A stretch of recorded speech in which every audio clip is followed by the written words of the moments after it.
MDH biryani મસાલા, પારંપરિક બિરયાનીનો અસલી સ્વાદ. असली मसाले साथ साथ MDH.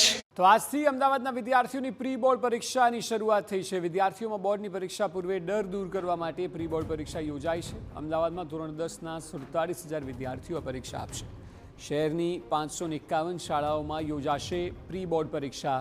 ગુજરાતી માધ્યમમાં 26,000 અને અંગ્રેજી માધ્યમના 1,400 જેટલા વિદ્યાર્થીઓ પરીક્ષા આપશે. હિન્દી માધ્યમના 7,000 વિદ્યાર્થીઓ પરીક્ષા આપી રહ્યા છે. વિદ્યાર્થીઓની મહાવરો થાય તે માટે બોર્ડ પરીક્ષાની તર્જ પર જ આયોજન કરાય છે. Barcode sticker, score paper style બધું જ બોર્ડની પરીક્ષા જેવું જ કરાયું છે, જેથી કરીને જ્યારે માર્ચ મહિનામાં પરીક્ષા આવે તો તેઓ એટલા ડરી ન જાય, કારણ કે વિદ્યાર્થીઓમાં બોર્ડની પરીક્ષાને લઈને પેનિક જોવા મળતું હોય છે. ઘણા બધા વિદ્યાર્થીઓ ટેન્શન લેતા હોય છે અને ચિંતા ન રહે તે માટે એક રીતે પ્રી બોર્ડ એટલે બોર્ડની પરીક્ષાનું જ રિહર્સલ એમના દિમાગમાં થઈ શકે અને તેઓ ઇઝી થઈ શકે. પ્રથમવાર બોર્ડની પરીક્ષા આપતા ધોરણ 10ના વિદ્યાર્થીઓમાં એ પરીક્ષાને લઈને એક પ્રકારનો ડર રહેતો હોય છે અને એ ડર વિદ્યાર્થીઓમાંથી દૂર થાય અને પરીક્ષાને લઈ એમને એક મહાવરો બને એના માટે એક વિશેષ આયોજન છેલ્લા કેટલાક વર્ષથી જિલ્લા શિક્ષણ અધિકારીની ટીમ દ્વારા કરવામાં આવતું હોય છે અને એ જ પ્રી બોર્ડ પરીક્ષાનું આયોજન આજે અમદાવાદમાં કરવામાં આવ્યું છે. અમદાવાદમાં લગભગ 44,000 જેટલા વિદ્યાર્થીઓ બોર્ડની પરીક્ષાની તર્જ પર જ પ્રી બોર્ડ પરીક્ષા આપી રહ્યા છે, જેમાં આપ જોઈ રહ્યા છો કે કેવી રીતના ચાહે એ પ્રશ્નપત્ર હોય કે પછી ઉત્તરવહી તમામ એમનું જે પ્રકારે બોર્ડની પરીક્ષામાં હોય છે એ જ પ્રકારે આપવામાં આવતું હોય છે. જિલ્લા શિક્ષણ અધિકારી શ્રી આપણી સાથે છે, એમની સાથે વાતચીત કરી. સાહેબ, કઈ રીતનું વિશેષ આયોજન અને ખાસ તો પરિણામો આના કયા પ્રકારના મળી રહ્યા છે? જો સતત સારા પરિણામો મળી રહ્યા છે. ધોરણ 10ના વિદ્યાર્થીઓ જે બોર્ડની પરીક્ષા પ્રથમવાર આપતા હોય છે તેમને ખાસ કરીને થોડોક ડર અથવા ભય હોય છે પ્રથમ વખત જ્યારે પરીક્ષા આપે છે ત્યારે. તો એ દૂર કરવા માટે છેલ્લા 4 વર્ષથી આ ચોથું વર્ષ છે કે જેમાં અમે ધોરણ 10ના વિદ્યાર્થીઓ માટે મુખ્ય 5 વિષયોની અમે જે પરીક્ષા છે એ બોર્ડની પેટર્ન પ્રમાણે લઈએ છીએ.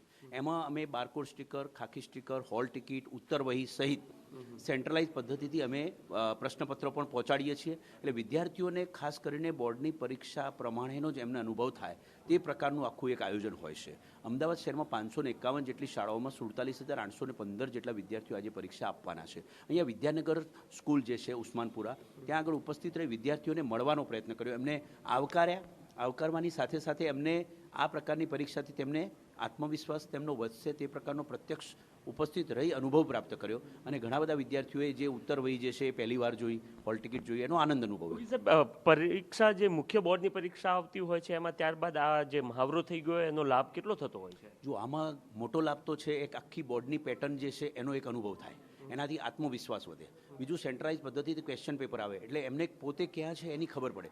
ત્રીજું સૌથી અગત્યનું એ છે કે સીસીટીવી કેમેરા સમક્ષ આખી જે પરીક્ષા લેવાય છે એટલે ઘણી વખતે પહેલી વાર બોર્ડની પરીક્ષા આપતા હોય છે એ વિદ્યાર્થીઓને સીસીટીવી કેમેરામાં ઘણી વખતે આજુબાજુ જોવાનું અથવા પૂછવાનું આમ કોઈ પણ નિર્દોષ ભાવે હોય, પરંતુ બોર્ડના જે શિક્ષા કોષ્ટક છે એના પ્રમાણે એવું ન કરાય એટલે શિક્ષા કોષ્ટકનો પણ અનુભવ થાય તે પ્રકારનું અમારું આયોજન છે. ઓકે, તો બોર્ડની પરીક્ષામાં જે પ્રકારની પદ્ધતિથી પરીક્ષા લેવામાં આવતી હોય છે એ જ પ્રકારે વિદ્યાર્થીઓને એક પ્રકારનો મહાવરો થઈ શકે એ માટેનો પ્રયત્ન કરવામાં આવે છે અને એનાથી સારા પરિણામો મળતા હોવાનો દાવો પણ જિલ્લા શિક્ષણ અધિકારી દ્વારા કરાઈ રહ્યો છે.